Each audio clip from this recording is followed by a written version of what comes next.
Hello and welcome and Happy New Year. If I haven't said it to you already, my name is Shannon Kipp and I'm the Chief Digital Officer for Dataversity. We would like to thank you for joining today's Dataversity webinar, Data Strategy in Action, using AI to build a foundation for enterprise data governance success. It is the latest installment in a monthly series called Data Ed Online with Dr. Peter Aiken. And just a couple of points to get us started. Due to the large number of people that attend these sessions, you will be muted during the webinar. For questions, you will be collecting them via the Q&A section. And if you'd like to chat with us or with each other, we certainly encourage you to do so. And just to note, the Zoom chat defaults to send to just the panelists, but you may absolutely change that to network with everyone. To open the Q&A or the chat panel, you may find those icons in the bottom middle of your screen for those features. And to answer the most commonly asked questions, as always, we will send a follow-up email to all registrants within 2 business days containing links to the slides. And yes, we are recording and will likewise send a link to the recording to the session as well as any additional information requested throughout the webinar. Now, let me introduce to you for our speaker for today, Dr. Peter Aiken. Peter is an acknowledged data management authority, an associate professor at Virginia Commonwealth University, president of Data International, and associate director of the MIT International Society of Chief Data Officers. For more than 35 years, Peter has learned from working with hundreds of data management practices in 30 countries, including some of the world's most important. Among his 13 books are many firsts. Starting before Google, before data was big, and before data science, Peter has founded several organizations that have helped more than 200 organizations leverage data-specific savings, which have been measured at more than 1.5 billion US dollars. His latest is Anything Awesome. And with that, I'm going to turn everything over to Peter to get today's webinar started. Peter, hello and welcome and Happy New Year. And Happy New Year to you, Shannon. It's so good to have everybody online after a nice holiday season here, although it was a little crazy on the outside, but we won't worry about that. Today, we're going to talk about data strategy and particularly layer in some AI in here because AI is really an excellent extender of this. But I want to draw your attention to the little sticky note in the upper right-hand corner, which is really the essence of strategy. And that is that practice isn't something you do once and then you're good. It's something you do that makes you good. Very nice Malcolm Gladwell quote around that particular context. So let's do the bottom line up front here real quick. First of all, multi-page long-term strategies that I see people pay lots of money for and spend lots of effort on are generally, yes, less useful than the process of creating them. In other words, the product is not the point, the process is the point, because too much time can be spent writing in a perfect plan at the expense of equal effort that would help you become actually proficient in this. And that learning that as an iterative process, cycling through this is a really important aspect of it. Keep in mind, of course, we want you to use AI as much as you possibly can in that. So let's dive in. First of all, there's a fairly detailed amount of information in here. I'm going to draw your attention to the upper right-hand corner here where you can see it's a little star showing. Those of you that are familiar with Gemini know that's the Gemini output signal on that. And I've indicated that on the slides that I use Gemini output on so you could see what was going on there. But we're also going to talk about some other things. So again, don't try to read something like this when it comes up. It's actually very, very difficult. They are for reference, though. As Shannon said, you'll get a copy of the slides on it. And so when you do, you can come back and take a look at it. And if it still doesn't make sense, give me a call, of course, on that. Using my particular set of these, this is our university, and we've got these tools for everybody. I tend to stay in the Google side of things because I'm not as much of a coder as some other people are. So Google and Notebook LM are the two products I'll be talking about today. They are available free of charge. And that is something that if you're not looking at, you really should. So again, not an advertisement for Gemini, but it does tend to work out well in this particular context in here. And most importantly, I think, when you ask a question as a data governance professional, get it to do the first draft in many instances. So here's those of you that know me know I'm what's called a horse husband. And so I just said, hey, write a data governance charter for a small nonprofit that rescues horses. Man, that's a good first initiative out there. We're certainly worth looking at and improving on here. But something else about AI, real important to understand. This is Hannah Fry, who's a data scientist, and she's kind of buried the lead here. Her talk is titled Why You Should Be Polite to AI. It's actually no. What I really want you to take away from this is understanding that AI is really good at role playing. So I'll let Hannah speak for about 90 seconds you've seen here. all sorts of posts telling you what prompt to use to get the most out of your language model. I think you can pretty much forget all of that because there's only really one important thing to remember, which is that the AI that we have now is really, really, really good at role playing. So you shouldn't talk to it like it's a Google search or like you're trying to extract information from it as though it's Wikipedia. Instead, you should talk to it as though it's an improvisational actor that can be any character imaginable. And the reason for this is that large language models, they don't store facts like it's a database, right? They generate responses dynamically based on having read everything that humans have ever written and the prompt that you give it. And that means that AI, the stuff we have now, it doesn't have this stable identity, right? It doesn't have a fixed worldview, it doesn't have personal beliefs. And so if you prompt it in a particular way, it will respond in kind. If you try and prompt it as though it's a Shakespearean bard, then it will give you a flowery response. If you try and prompt it as though it is an extremely effective and smart scientist, it will give you the relevant response. But if you prompt it as though it's an encyclopedia, it's going to try and sound like one, but it's still just performing a role, and you've effectively just restricted what it can do. So instead, what you should do is you should imagine that you're a film director, right? And that you have a character in mind, and then you should prompt your AI accordingly. So don't say, give me 3 interesting facts about science. Say, you are a world-renowned scientist with PhDs in biology and chemistry and physics, and your nephew says that science is boring. You only have a few minutes and you've got to give him counterexamples. What extraordinary stories do you use? And here is the big idea, right? If you are working with a character and you want that character to eagerly help you, whoever they are, it's probably better to be polite. And again, the politeness issue and whether it costs a bottle of water or not is another questionable type thing. But I have worked with Hannah's advice for about the past year. And so here's a generalized prompt that you could use, or that I use to produce some of the things that are in here. You're a seasoned data governance professional or strategist who's helped dozens of organizations gain value from their efforts. You're able to translate complex topics into language and images that executives with a very short attention span are willing to follow. Please describe how AI can augment the efforts of doing something like that. And this is the kind of information that it produced as a result on that. Again, I'm not trying to show this as an example of specifically what you do. And you can see it's still AI because there's some misspellings and words in there. But the general stuff here is pretty good and useful enough to build upon on that. Here's another one for summary of financial type things. What's the financial impact then? Well, if we're doing data governance without AI, it can take weeks and months, and with AI augmented governance, it can take hours and minutes. Again, that's a little bit of an overpromise, but you can see here the kinds of things that go about this. You can move it from reactive to proactive, and in fact, all the way change around. So the capacity play is that data stewards and engineers spend lots of time doing manual tagging and mapping and things like that. And AI can be really helpful with automating the janitorial tasks that are around that. Most importantly, in types of organizations, a 50% reduction in time to market is something that management will be paying attention to as we get into these things. Again, just continuing on with the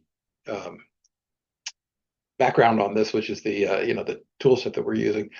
Transition from a manual oversight to an AI augmented framework to unlock agility and reduce operational overhead, right? Well, what's going on here? We're talking about dark data, human error, things like that. Deploying automated PII discovery and anomaly detection gives you 100% coverage as opposed to checking things in order to do this. So these are all things that the Gemini product has just simply output in response to queries along the lines here. Here's another one, the agility play, if you're really concerned about it. Agility is business users don't trust the data and they only trust people, so you have to follow all of this around.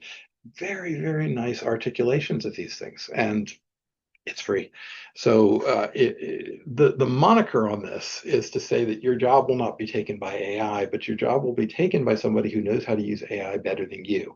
And that's why I think it's incumbent on everybody who's in a professional role today to figure out what types of things they're using.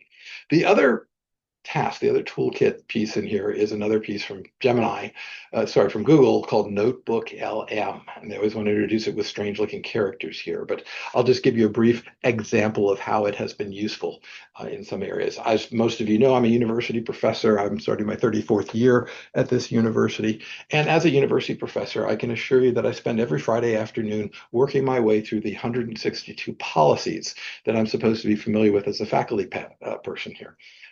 not. All right. Now, there's no way I'm going to spend my time looking through these things, but I did take and load them all into Notebook LM.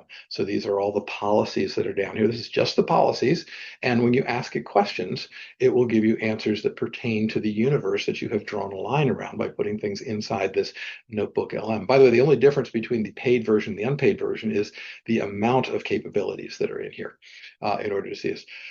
One of the things, just to draw your attention to it real quick, you can click on this audio overview piece and it will go off and make a podcast. So if you have a very dense topic that you're trying to get across to somebody, or even just learn yourself, you can take it and it'll give you a very good overview and turn it into a 20-minute podcast for things. There are video pieces, mind maps, reports, flashcards, infographics, and it's all free. It will outpoint PowerPoint slides for you if that's your desire on this. So wonderful set of technologies here that we can really do some useful things with here. All right, let's be real for a sec. Okay. Nobody, and I mean nobody, actually looks forward to spending their precious weekend Right. buried in a stack of university policies, like trying to find like a really exciting, thriller novel in the library rule book section, right? Who does that? Nobody. But that's why we're here. That's right.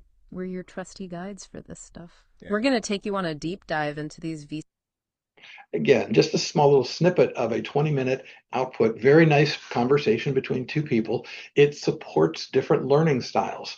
Some executives, as you know, hate PowerPoints. Well, maybe they'll listen to a podcast about it. So let's look at the program here. Again, the focus of data strategy is something that I've been working with for years and years. And I kind of put it together in a piece that I'm just going to read to you here because it makes a lot of sense. The data strategy specifies how data assets are to be used to support organizational strategy. We'll look a little bit at data. What is strategy? What's a data strategy? And of course, the place they work together is with governance in here. So strategy is completely necessary for effective data governance to improve your organization's data, to improve the way people use their data, because we can't just improve the data. It's not sufficient. We also have to tell people how to use it better, because only when you have people who know how to use data and good data can you actually get to the point where the organization is highest and best use data supporting strategy. There are some prerequisites in here. I'll touch on three: lack of organizational awareness, eliminating barriers, and failure to compensate for competencies. In here are some. And then the last part we'll get into, and I alluded to this in the first piece, the data strategy cycles. It should be a cycle. It's not a 10-year plan. Nothing works that way when we're looking at. So we're going to go longer on this. And of course, we're going to come back at the end and eventually get back to a, excuse me, we're going to get back to a really nice Q&A section here at the end in order to do that. It'll be about 40 minutes from now. Anyway, let's talk about context. Strategy is an inherently repetitive process that can be easily improved, and that data strategy exists to support the organizational strategy, and the focus should be not on just the data, but improving data capabilities. The plans are of limited value, and they always discount the potential obstacles that you're going to have, and they tend to overemphasize technology. We know from years and years of research that 95% of our problems in many cases are people and process challenges, not the actual data problems that go with it. And finally, to get to nirvana, how does one get to Carnegie Hall? The answer is practice, practice, practice. Thank you, Malcolm Gladwell. Many people starting out in strategy think strategy is really complicated, and they're kind of not really, I don't want to say afraid of it, but they're not really comfortable with it. This is, and it's been verified on the internet in theory, so it's got to be true, right? But if you look out there, this is a 1957 version of Disney's strategy, business strategy. And you can see, just by looking at this, it's really good, and they've been following it, and it has produced tremendous success for them. Now, I don't know whether they've actually taken the strategy that they had and moved it into a data strategy. That may be something for ask somebody at Disney about. But again, this is just a wonderful piece of history here to be able to take a look at it. I give you the link in the upper left-hand corner that's there, but it shows how Disney became the behemoth that it has now become.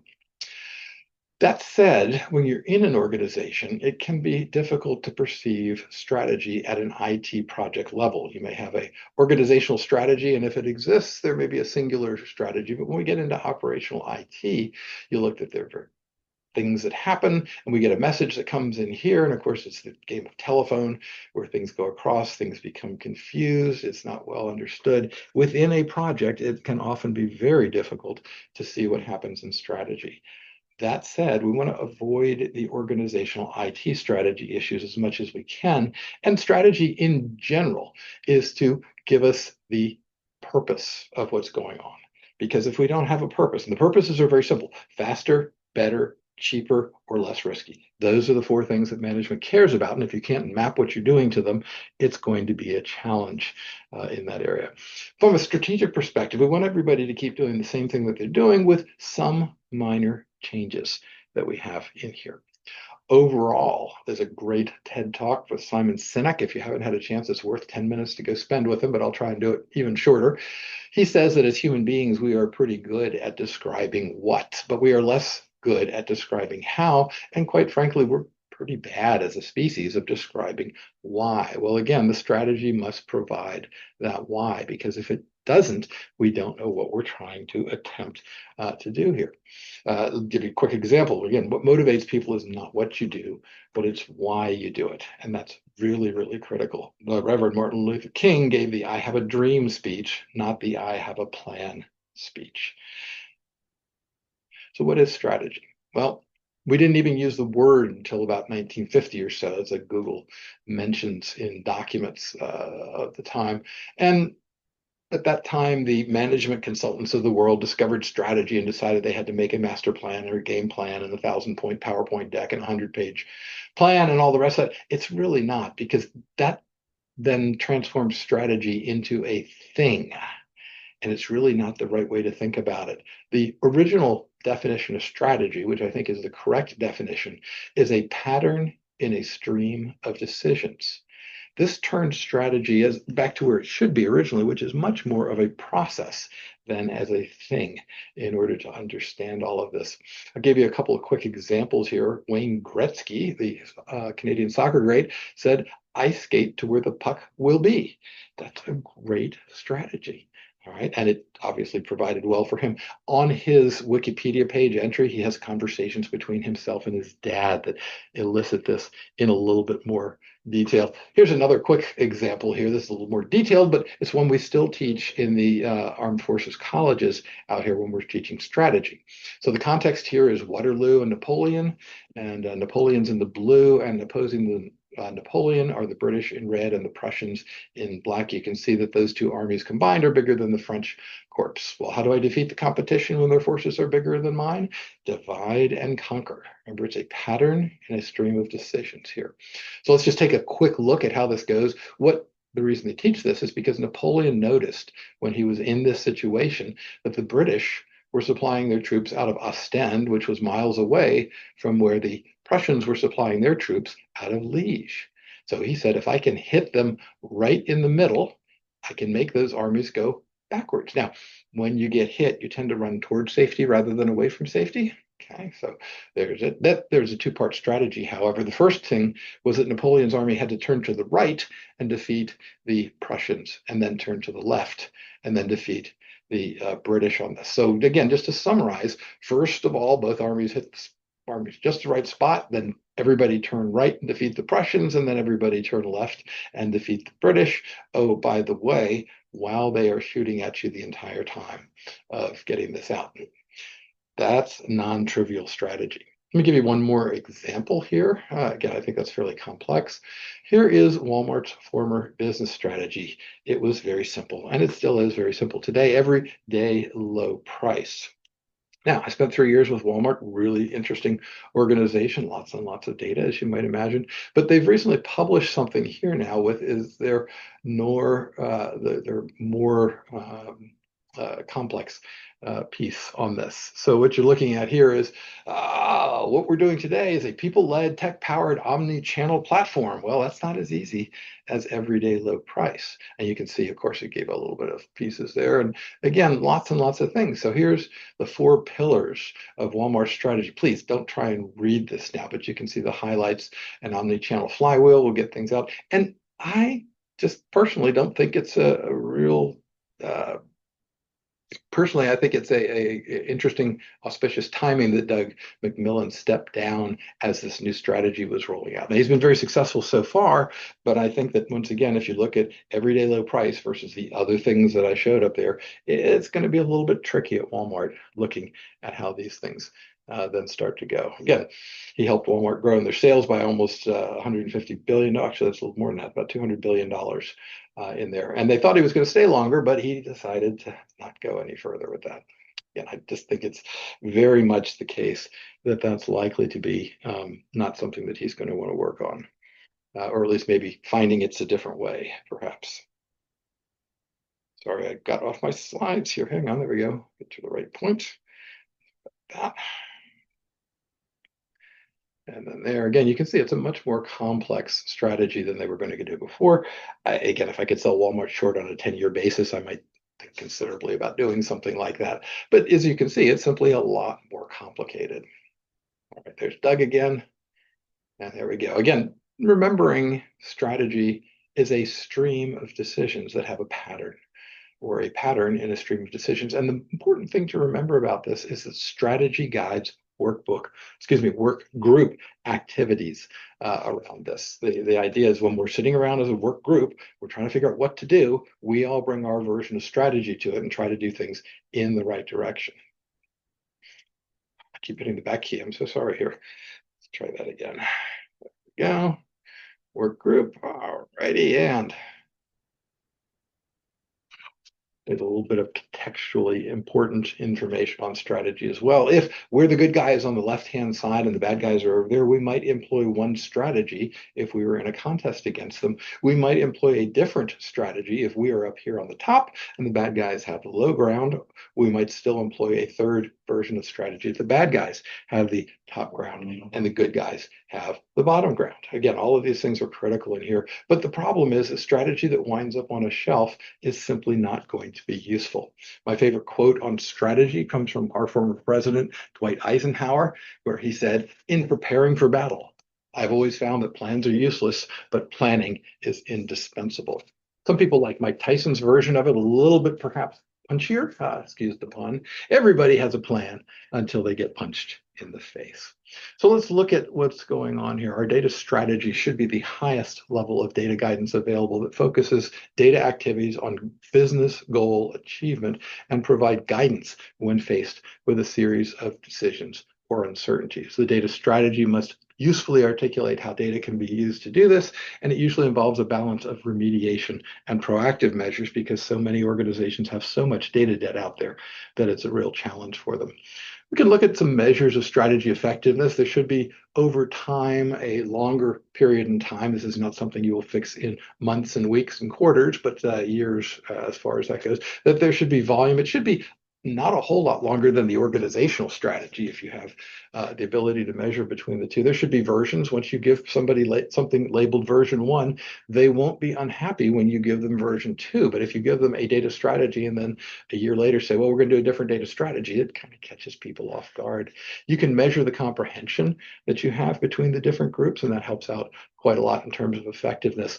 I've used this example from my friend and colleague, Dr. Chris Bradley, who says this is something that you can get to maybe with 3 to 5 years work. So this is aspirational, but I've not found any organization standing up an organization like this that could put this together in that kind of fashion really, really quick. So let's look at our various planning options that we have around this. The target here, our goal, success, whatever it happens to be, we could go through with one attempt, which makes numerous upfront assumptions and details objectives and things, or we could use this iterative strategic cycle, which slowly moves us closer, but with much more feedback as we're getting towards the final result. You'll see those little wheels come back a couple more times in the presentation, because as you do this strategy, you also notice that over time, the capacity and operations improvements become measurable and demonstrable. And then the focus, again, changes from reactive approaches to proactive approaches. So many organizations that I've worked with, however,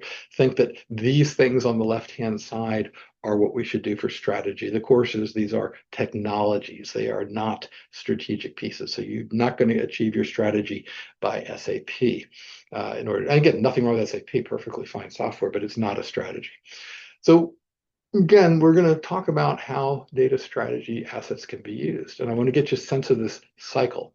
So these are constraints in the upper right-hand corner there, the space, weight, flow, stress, deflection, all of those things are things that we'd like to eliminate from our process. So our strategic focus, however, is first of all going to be on space, whatever that is, right? And we're going to work on it as a group and collectively reduce the impact of that on it. And then the next cycle, we're going to focus on cost. And I'm probably at a way too high level here anyway, but these are things that you should have that would be extraordinarily useful to measure on this. Well, this is my secret sauce side.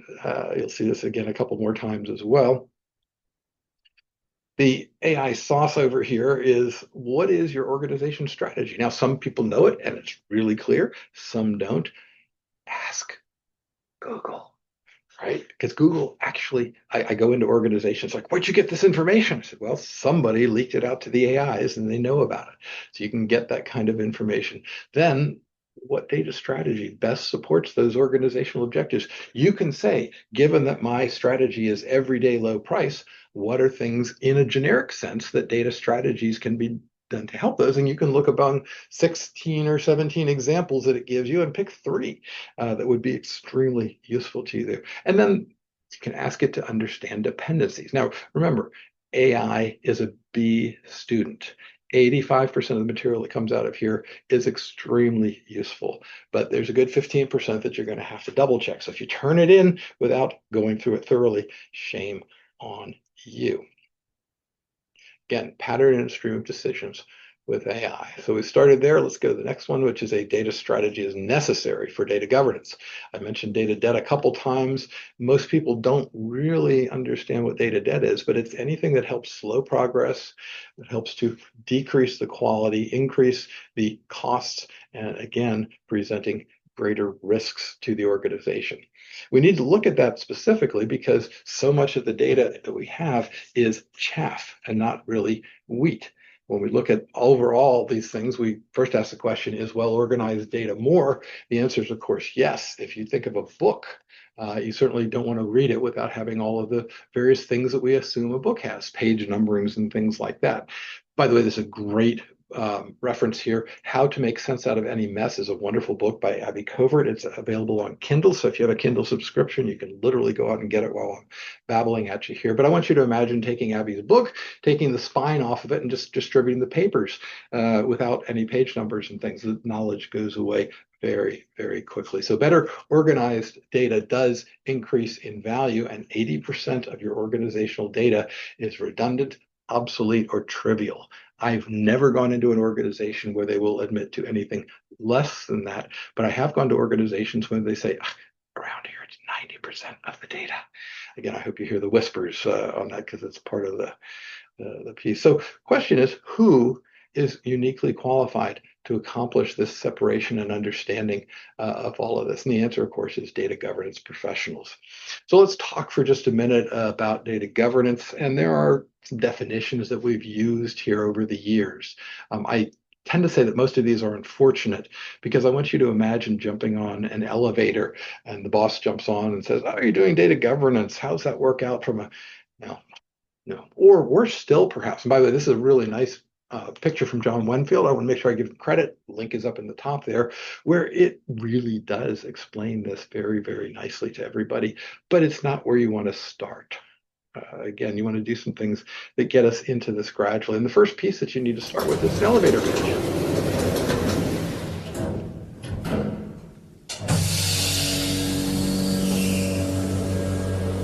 You can imagine the boss jumping on the elevator and saying, tell me what the definition of data governance is. I don't really understand it. What are these decision rights and things? And and say, hey, data governance is managing data with guidance. That's a really good definition because it also implies that you wouldn't want your data managed without guidance. And the only thing I change is that the higher I go up the food chain in organizations, I add one word to it, managing data decisions with guidance, because that's really what we're talking about. We can't remain techie. So here's a couple of stories that we want to have. Somebody might on the technical side say, I want to do data governance to clean some data. Yawn. But if I say I'm going to decrease the number of undeliverable targeted marketing ads, ooh, I've got somebody's attention. If I'm going to reorganize the database, I think I'll go, do something else, wash my hair, right? If I say instead I'm going to increase the ability of the sales force to perform their own analyses, oh, yes, that's what I'm looking for. Develop a taxonomy. Don't get me wrong, I love taxonomies. But if we say instead we're going to create a common vocabulary, there is not a CIO in the world who says that their organization all speaks from the same sheet of paper. I'm going to optimize a query. Woohoo. On the other hand, I did this once. I shaved a second off of a task that ran 1 billion times a day. You can add those numbers up. Or my own favorite, I'm going to reverse engineer the legacy system. What? Well, I'm going to understand what's good about the old system so it can be formally preserved and make sure that the new system does that as well. But what was bad so we could avoid the bad parts of all of this. Again, just different ways of understanding this, because after lots and lots of research, too many organizations simply put data in the hands of employees and expect them to be successful. Here are some numbers that will scare you. These are from a great set of research. The Data Literacy Project has been doing some really good work in there. I've actually got some updated numbers, and I'm going to go back and get them for the next set on this, but they've done some good work. Oh, what am I talking about? Well, when you hand data to people and ask them to make a decision on it, 52% of them will actually use the data to make that decision, but almost half of them will defer to their gut. Ooh, ouch. And when it gets to the C-level executives, it's 1/3 of them incorporating data, 2/3 incorporating their guts. When we're looking at all of this that's going on, 14% of people, when they're faced with data tasks, avoid it entirely. That's just crazy. I don't know how you would do the task. I don't know what your alternate method would be either. But maybe that's what they're calling ChatGPT now or something like that. The other thing I would avoid doing is trying to get it too complex. You need simple messages. Data strategy supports the organizational strategy. The data strategy tells the data governance effort how well and what data assets need better support in order to do this.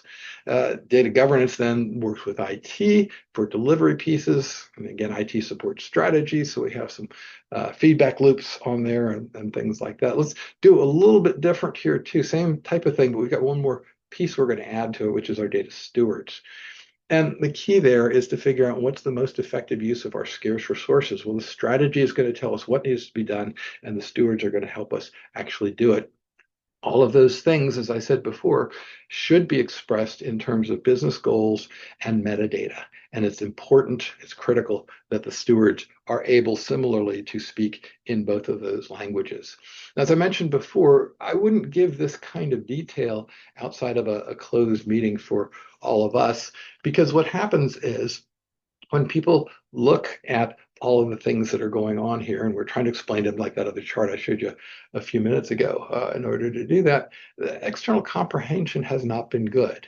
So we've got lots of things that we're doing with data. We'll just pick 3 of them out here for our particular purposes: data management, data governance, and data stewards. Trying to explain all that. You know what people here? Don't try and communicate that way. Tell them it's a data program. And if they're interested in learning more about the data program, no problem. We can go a little bit further down than that. So we're back to our secret sauce here. Again, what we're looking for is AI-aided work products, your organization strategy, your organizational objectives and data strategy mappings, and some sense of priorities that can be gained from this. Really, really super help. What are the data components of your organization strategy? Now, again, if you have access to your strategy, feed it in, and you'll be surprised that it will give you some very good results on that. I get just an example here. This was a group that I worked with for a number of years, really fine group that does good work. And they came to me one day and said, we're kind of disappointed because we've been working on trying to get management to pay more attention to data, and it only showed up in one place in our strategic initiatives. You can see I've circled it right there. Implement enterprise data analytics and information management program. Great, glad it's on the strategic list. But I also said, look, do you think you can do any of these things? Increase operational efficiencies, conduct core process reviews, and prioritize. All of these things required. In fact, the entire thing requires data. It's just a matter of putting on your data goggles and understanding in order to do that. So here's our pieces here. What does a SWOT analysis reveal about the robustness of the data practices? Now, if your AI doesn't have information on your practices, you can ask it in general. Where are organizations generally deficient in this area? It actually gives you really good, again, I can't tell you how much information I've brought inside of a corporate wall, and they're going, we haven't given you access to this stuff. How do you know it? Well, ChatGPT knows it.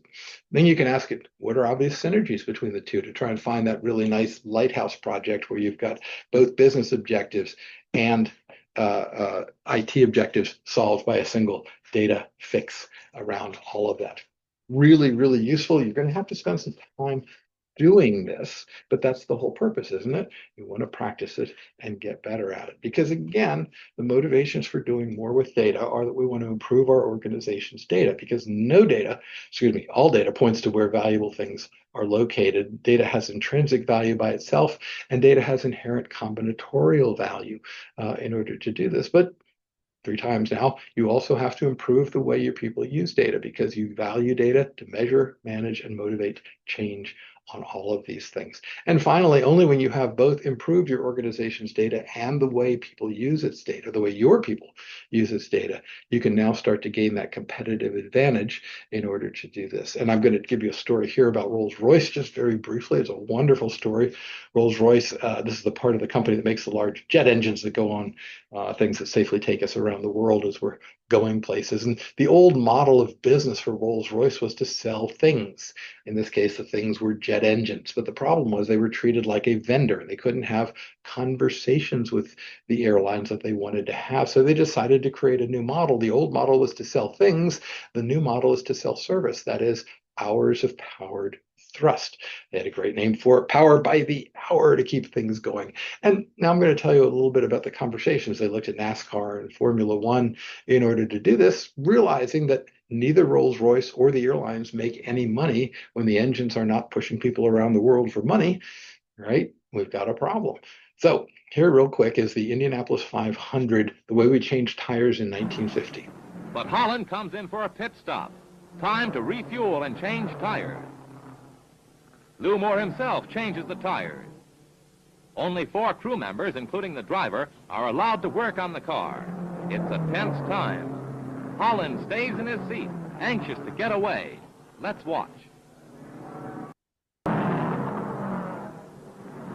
The tires are changed at last.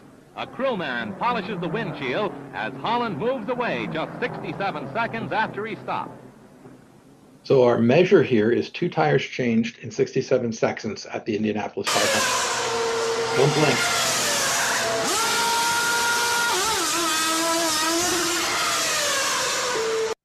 New measure, 4 tires, 4 seconds. Rolls-Royce wanted to have a conversation with the airlines that said, we can help you change engines because we've learned from what NASCAR and Formula One do in changing engines, and we believe we can help do that. So we can now have that conversation. The real question for this is, when was this model invented? Well, they celebrated its 50th anniversary in 1962. In 2012. So that means it was invented in 1962. Again, really, really interesting work around all of these pieces. So let's move to the next section, lack of prerequisites that are there. There's just not many organizations that are ready for this. And a quick read ahead here, I sampled Morgan Freeman on this just to make sure it works. So we start out with some business needs, and again, we're going to make a solution, and that's great. And, we'll just sort of put something together for you, right? This is wrong. Thank you, Morgan Freeman. This is wrong. Yes, how should we do it properly? Well, let's back up a little bit and take a look. Business needs also have to take into account the current state of the organization. Then and only then can we set reachable strategic data imperatives, and data governance should be the major source of those inputs. Not even, you may be able to get a set of notebook LMs that do it as well. I mentioned there are 7 deadly data sins. That's another talk entirely. Data leadership, robust framework for sharing data, data programs aligned with IT projects, managing expectations, sequencing strategy properly, and failing to address cultural and management changes, but really not understanding data-centric thinking are the main parts. And we're still seeing this. There's contention between CIOs and CDOs. I wrote the first book on chief data officers back a long time ago. And when it got translated into Chinese, I thought it was really funny. They came up with the title Chief Data Officer Combat. There are lots of people who are confused by this. And again, it seems threatening in some cases. This is just to say that there is a group of professionals out there, change management and leadership, that can help everybody get on that same piece of paper and turn the corners that need to be done. Again, I like this one as well, unlocking something, right? Well, we're trying to unlock value in this case. And the best framework I've seen for this is one developed by Mary Lippert a couple of years back. It's actually in the 80s on this, where she said, if I walk into an organization and I see vision, skills, incentive, and an action plan, I'll also see frustration because they don't have resources. And this only works when you click all of those 5 pillars in order to make this go forward. I have a short little case study that you're welcome to download at some point and take a look at to see if that's of help there as well. So again, let's look at what's going on, right? Well, once again, the AI-aided work products can be your organization strategy and its data strategy. You can look at the objectives to data strategy mappings, and again, the organizational strategy to data practice mappings, because your data practices are also going to be important there. You can look at SWOT results and look at synergistic opportunities there. So what opportunities exist for AI to supplement existing data governance training, especially to those outside of the process? What a great question. Again, gives some really good answers. What opportunities exist for specifically reducing your organization's cloud costs? If you aren't looking at cutting cloud costs, it is the biggest source of untapped revenue in your organizations. The cloud companies are just raking you guys over the coals in order to do this.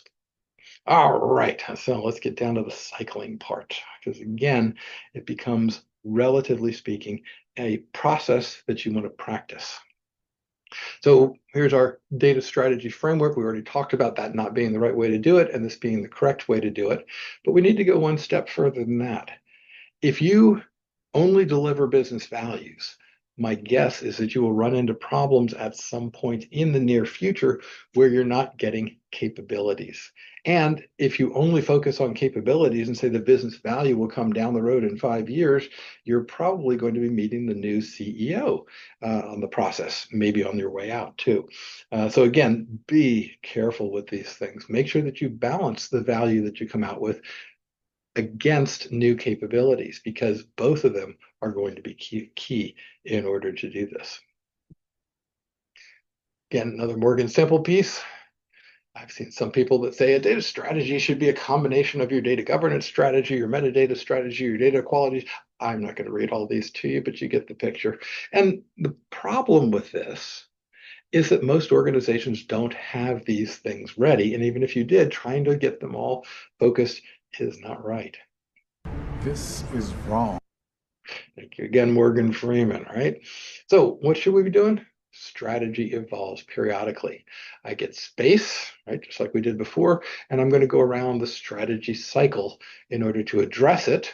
And if it's addressed, we can come back out of that and then look at the next one. When the data debt gets reduced, we can certainly cycle through and work on the next phase. Then strategy cycle 2, we can focus in on cost. Once again, around that cycle, is it solved? Great. If not, we keep at it or reevaluate. But the point is, it's constant. Now, I just need to tell you a little story because it's a really relevant one. When I got together with my spouse 20 years ago, and she said, well, look, if you want to have any business conversation, by the way, she's an accountant. She said, if you want to have any business conversations with me, you must read this book first. What? I got to read a book before I can have a conversation with you? But being a properly trained husband, I read the book and said, oh, I understand why. And I would urge all of you to do this. I still push this into my classrooms. The book is available on Amazon. I looked just the other day. There are some used copies for $6. It is absolutely worthwhile to do that. Nothing wrong with paying full price for it, but you don't need to.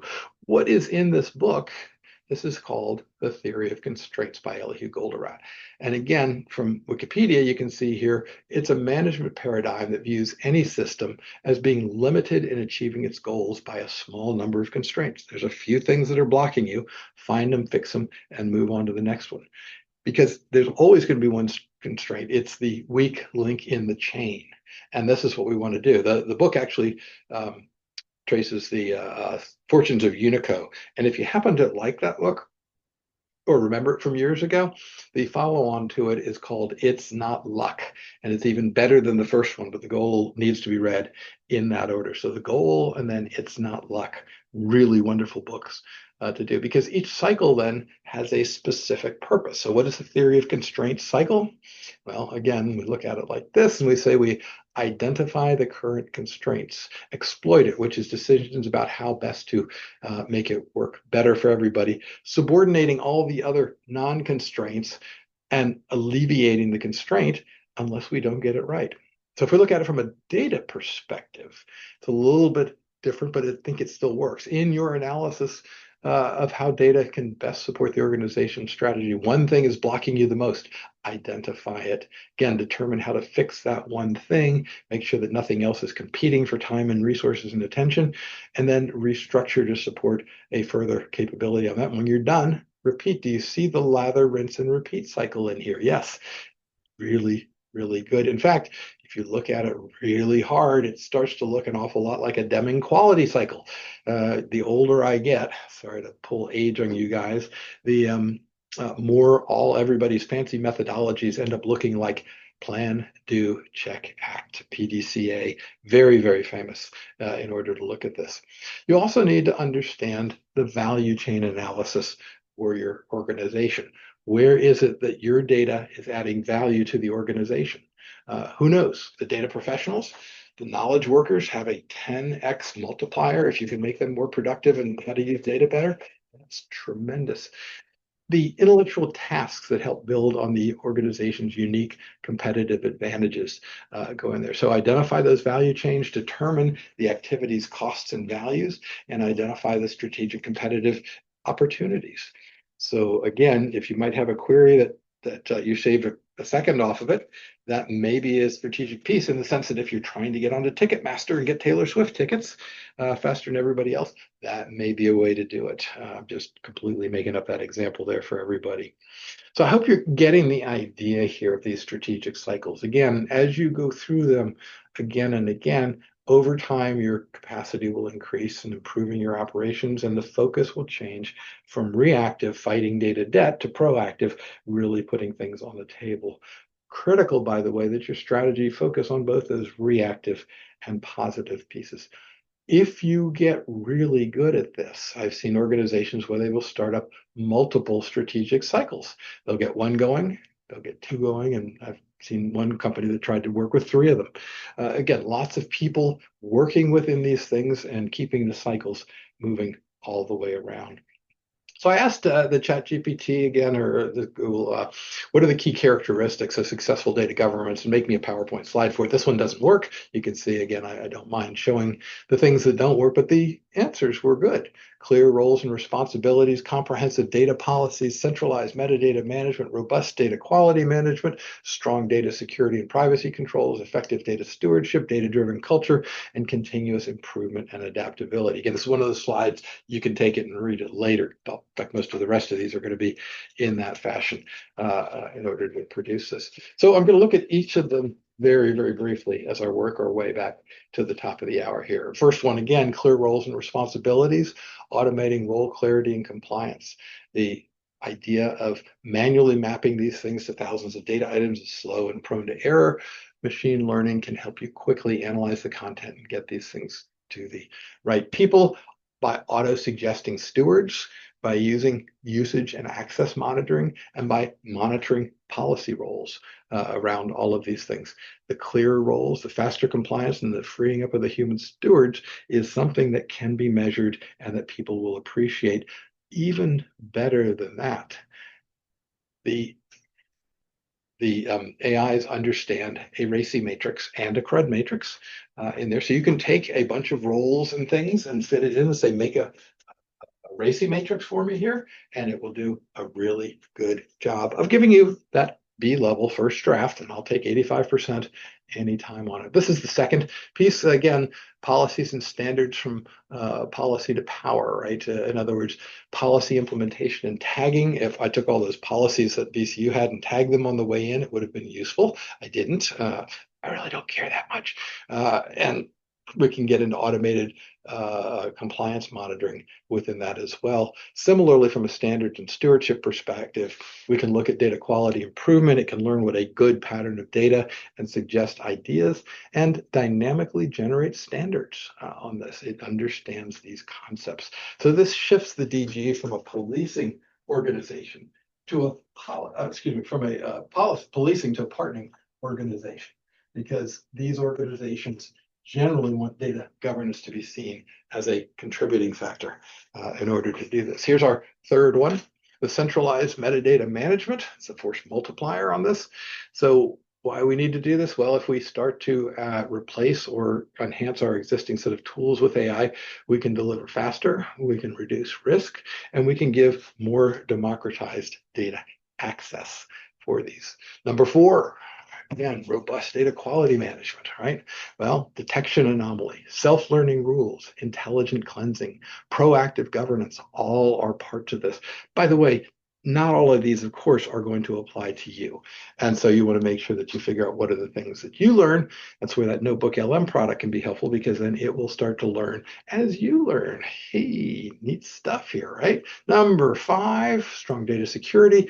Now, I know that not all CDOs or data governance efforts are focused on security, but again, finding the sensitive data, enforcing the access rules, staying compliant, and protecting data that's in use or in transit are 4 key areas that you certainly can be looking towards. Again, it gives you real-time visibility, gives the opportunity to implement zero trust automation, de-risk the business, and secure data utilities around this. Again, I hope you're getting this. There's some things that it'll do, but they're going to help you do what you're trying to do better. It's not going to do any of this stuff for you until you create something that is useful for your organization. Create an effective data stewardship program. Again, discovery and classification, policy enforcement, quality, remediation, document context. Yes, we have seen examples of self-healing data where things look at it and they look at it. You remember, okay, back up a little bit here. If some of you have an engineering background, you may remember self-correcting error codes that are done. These are based on mathematical formulas so that when a packet on the internet comes in damaged, it can either be discarded or sometimes repaired depending on what happens within certain constraints. You can do that exact same thing at the data level rather than at the packet level.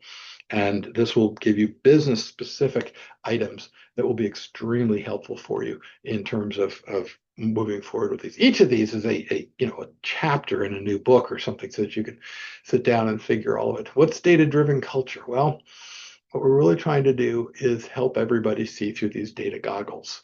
And again, efficiency and coverage. So we shift from policing to strategy, risks and compliance, where we put up dynamic security shields that are there, cultural adaptation, right? Again, the data usage is kind of effortless because we can find it out much, much faster than most people are able to catch it, given those set of circumstances.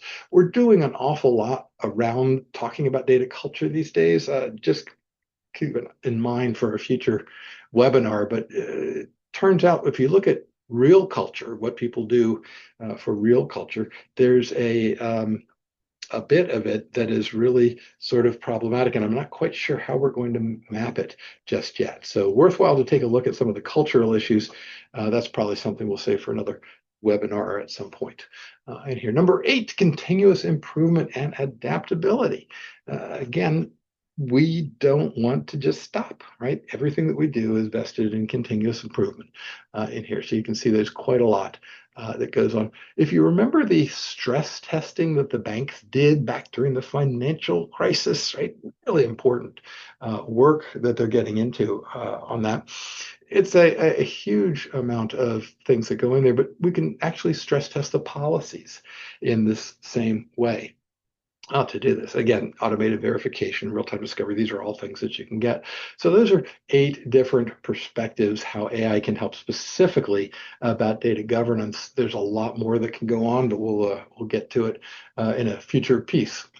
So let's sort of take a step back and see where we've been for the past 50 minutes. A data strategy is what you need to specify how your data assets are going to be used to support the organizational strategy. In other words, if you don't understand the organizational strategy, it's not going to make a whole lot of sense to people. So by understanding the organizational strategy and then figuring out specifically how data is going to support it, you have some real opportunities here. A quick note of caution. Oftentimes the data strategy is people try to make it subordinate to an IT strategy. IT is primarily a project-oriented discipline, and therefore it is really important to make sure you are not done that. Remember that slide earlier where the organizational strategy filters in through IT projects. It's just not working when we try to do that. So go directly from organizational strategy to a data strategy and show how you're going to use data to support the organizational strategy. If you remember that red slide I showed you a few back, you can see almost instantly how any of those pieces in there need specific data items in order to do this. And by the way, the way you say it, I'm going to get back there for a quick second. Normally I wait till the questions before we do this, but let me just get back to there real quick. Oh, never mind. I can't get there. Anyway, we'll probably do that in a question. All right. So data strategy, how data assets are used. That if you don't have the data strategy, it's really hard to tell what to do next in data governance. And when I say next, that's because there are some dependencies in here. Somebody says, I got to fix this data, but that data has that data and that data that you need to fix before it can get to your place. Those are what we call, Tom Redmond calls hidden data factories out there. Really great term. Business people like to take that. But the data strategy is necessary because we don't have the resources to do everything that needs to be done as fast as we'd like to do it. So we need some sense of priority. This is what's going to give your data governance a little bit of fire in their bellies in order to do this. And remember, the goals are to improve your organization's data, to improve the way people use their data, and to improve how people use their data to support organizational strategy. There are some effective data strategy prerequisites that you need to look at. I skipped through them briefly. They're in the book, of course. Lack of organizational readiness, those 7 deadly data sins, and the failure to comprehend the data in there for lack of competencies, because we can't just have it done with people just don't have a good data background and all this stuff. And finally, the last piece, of course, is the data strategy cycles. These cycles are critical. Again, lather, rinse, and repeat. We're going to do this. Okay, that worked. Now, how well can we improve our process? What can we look at for the business next? All right, we're going to deliver equal parts of business value and competency development. If we just do one or the other, I've not seen those work.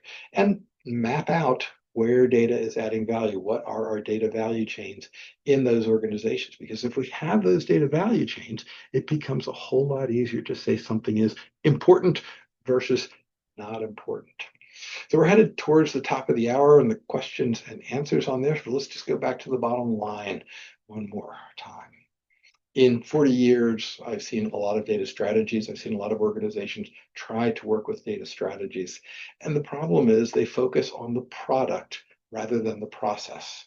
And the products are not really useful.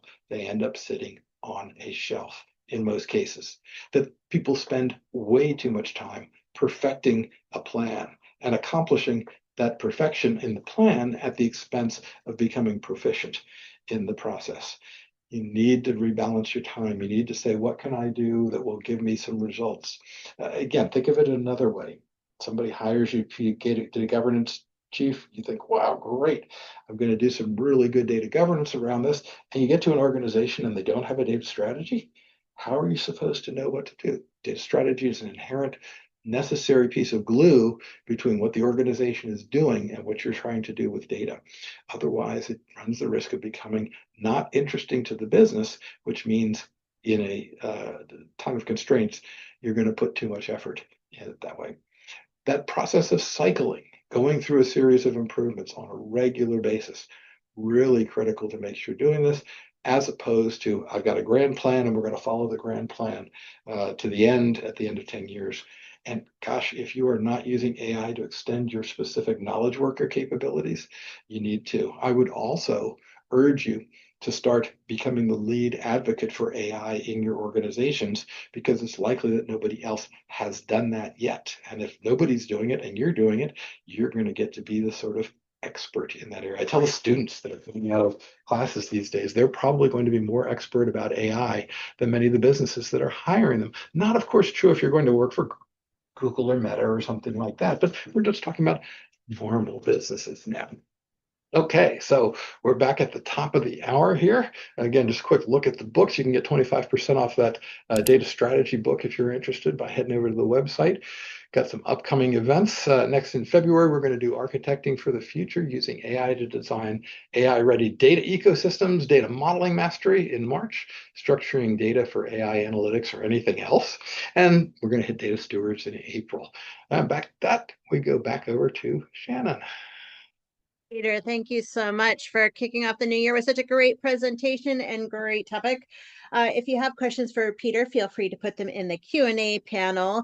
And just to answer the most commonly asked questions, just a reminder, I will send a follow-up email by end of day Thursday for this webinar with links to the slides, links to the recording of this session. So Peter, diving in here, what about quote unquote data production? Should it not be part of the data strategy? Absolutely, absolutely. And it depends on how you define data production. I've seen that term bandied about quite a bit.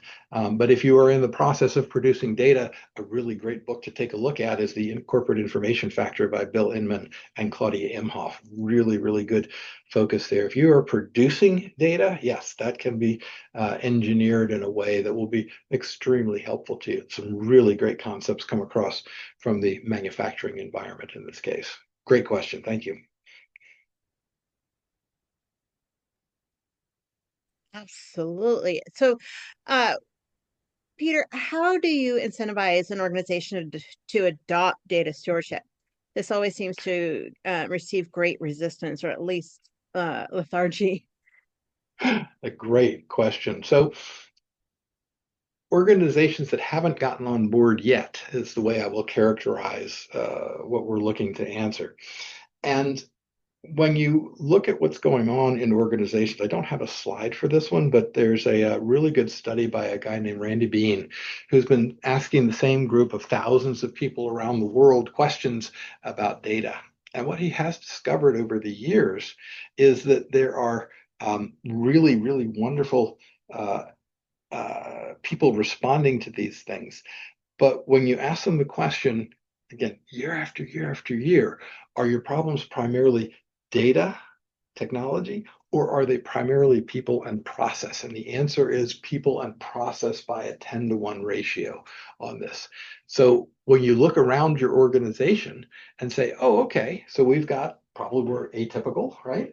Or maybe not, but we're an organization and we're going to have some data questions that are related to people and process issues around data, not around technology. What group here is going to fix that? Is that an IT help desk? No. In fact, I'll give you an example that happened to me right yesterday. I came in yesterday, it's the first day of classes here at VCU. So I came in and did printing off my class rolls because, of course, students change the rolls right up until the class time. So you want to make sure you get the most up-to-date roll. And I'm trying to get onto the network so I can print out their pictures, which is PII information, right? So it's carefully controlled, as it should be.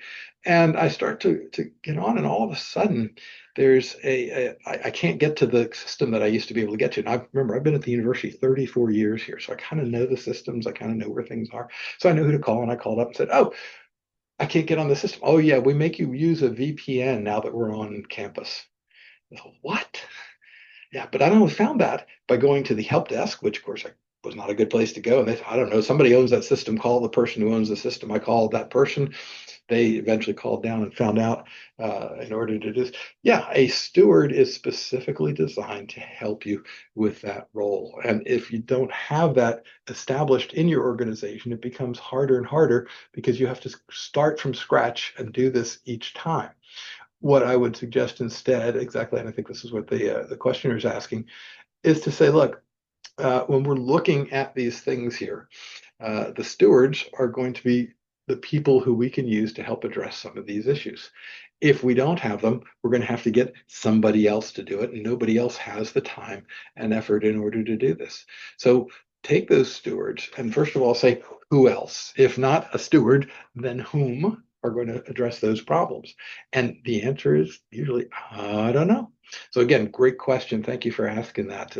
We've got one, like I said, in April coming up on stewards. We'll dive into that topic more at that point. Yeah, very appropriate. Somebody just asked me for the links to the future webinars. So the link for the April data storage webinar is in the chat there if you want to register for it. Super. So Peter, are data catalogs still as relevant in an era where we have access to AI, which can give us data about data on demand? Yes, and really what you want to look at is trying to enhance your existing catalog with some AI. Let me go back to illustrate this. Again, great question, and I think it's really, really relevant for us here. So let me just pick up a slide, which is to say,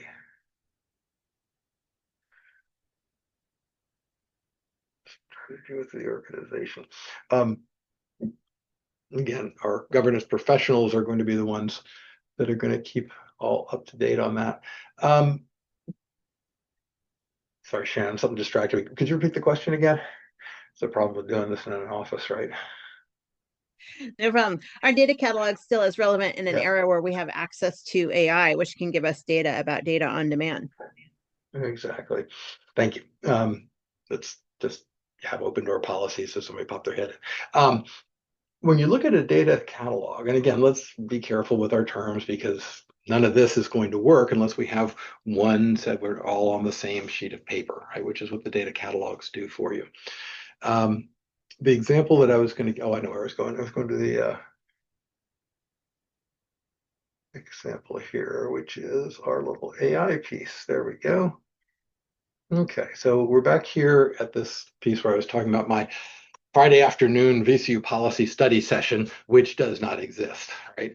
But if I'm looking in here, I could put all of those PDF files in a file and confine a search to that file and get the answer to which policies in VCU should I examine if I've got problems of type A or type B or whatever.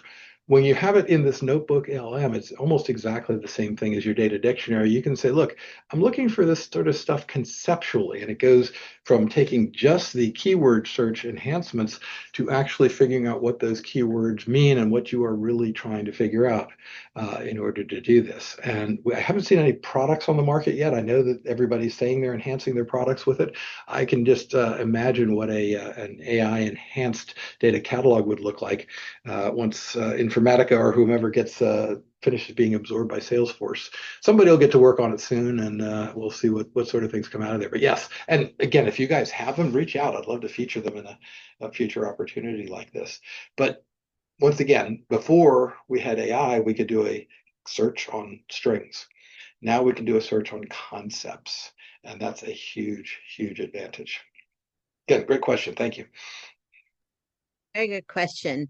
So, Peter, can you explain a layman example of dependency of data strategy on data governance?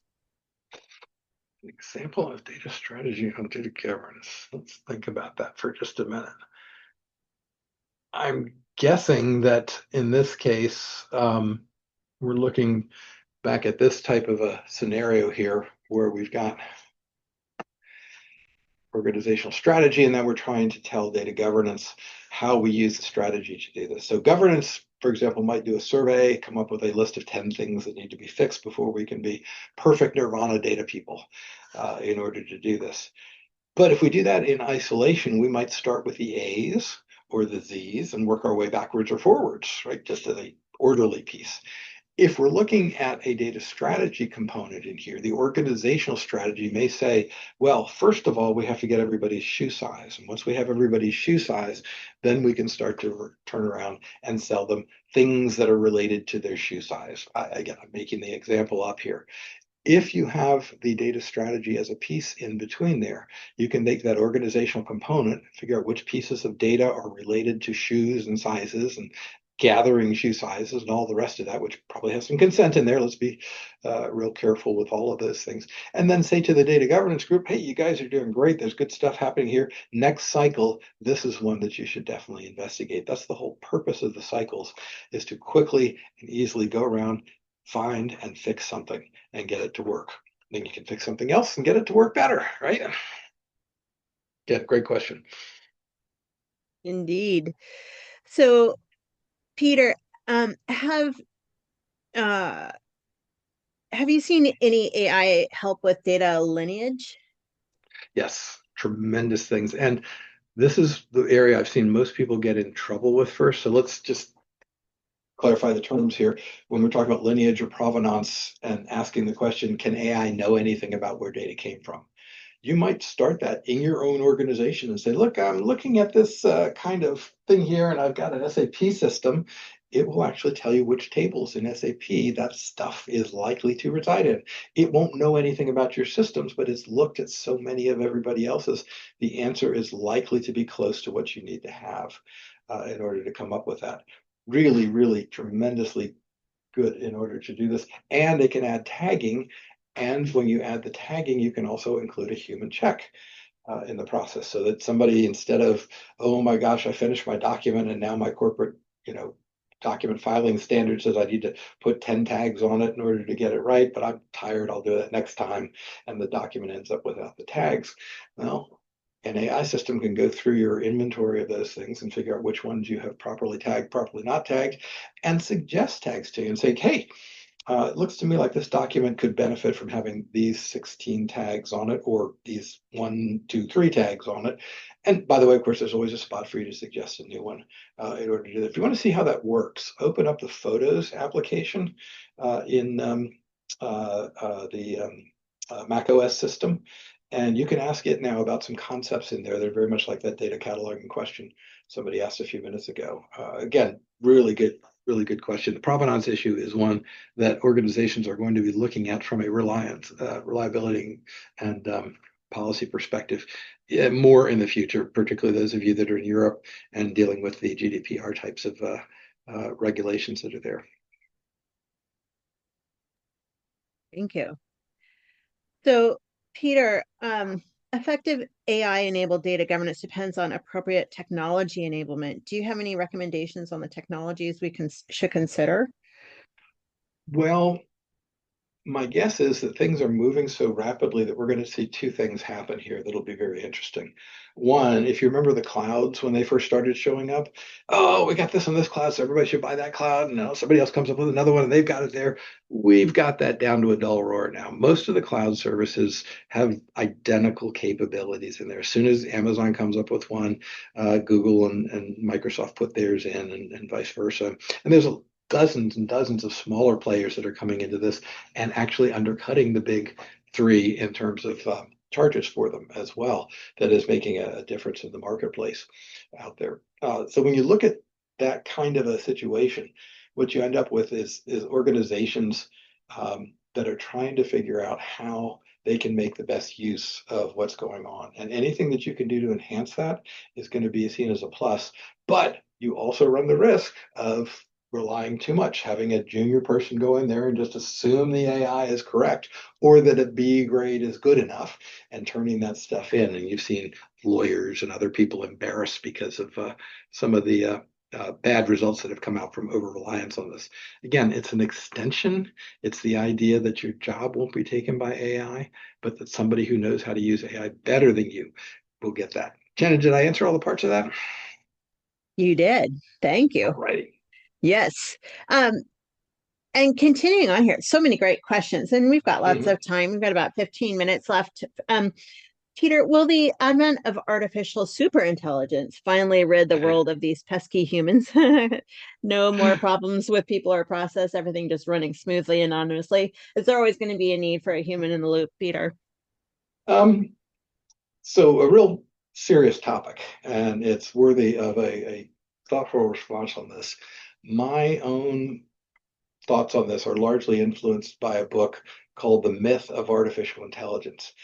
Remember, AI was set up originally not to be intelligent, but to simulate human intelligence. And I think it's doing a very good job of simulating that human intelligence. But given that type of a scenario, I think it's really, really challenging for people to overly rely on this. The people of the world that talk about,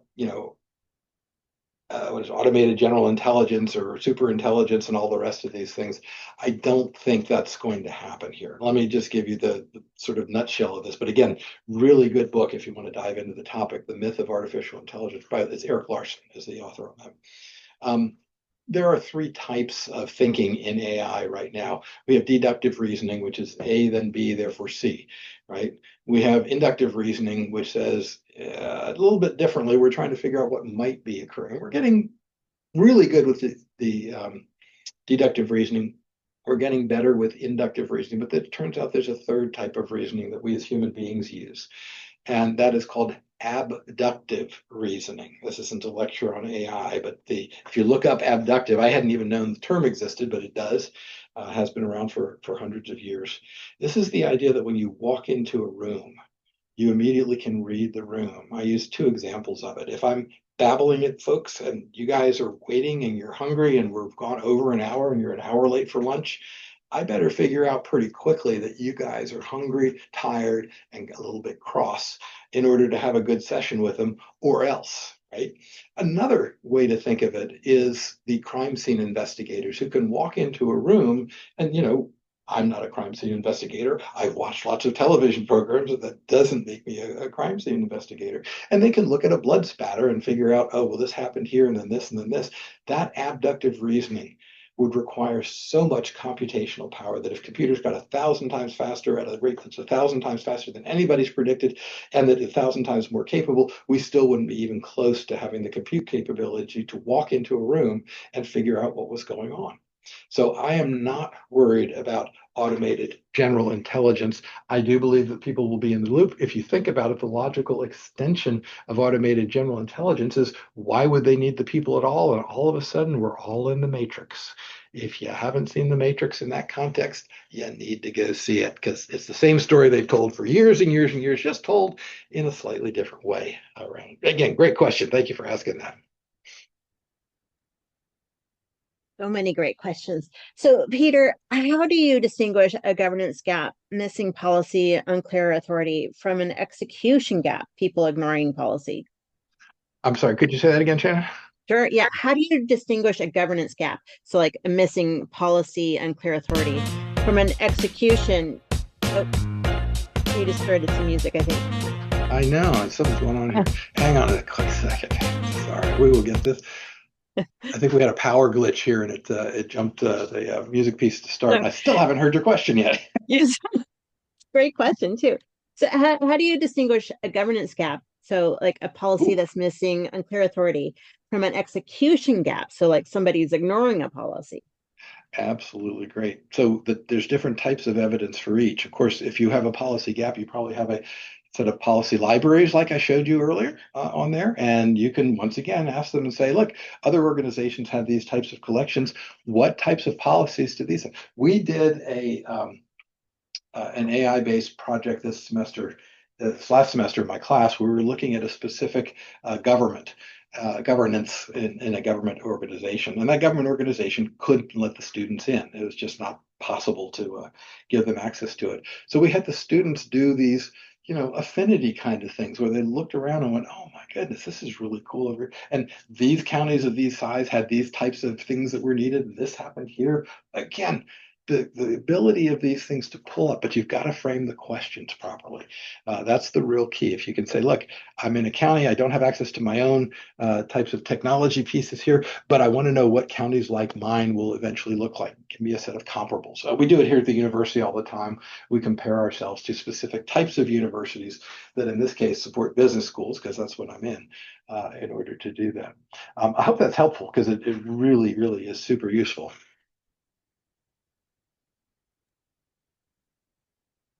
I will let the questioner expand if they want more details, but um, and it is such an important topic. But moving on to the next question here, do you have any recommendations on how a data architect can most effectively contribute to strengthening the organization's data culture? We love that question. Really, really great question. Absolutely. The once again, everything I've talked about here from a governance and data strategy perspective, it understands data architecture concepts as well. I was asking it questions about things that I would have thought only Clive Finkelstein would have known, or John Zachman in some parts.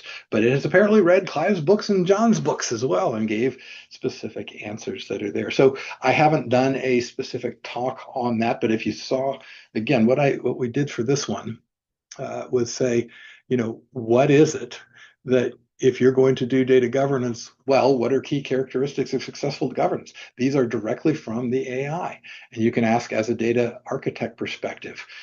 The way I would focus in, first of all, to get some traction on this, is that architectures always have to have a purpose.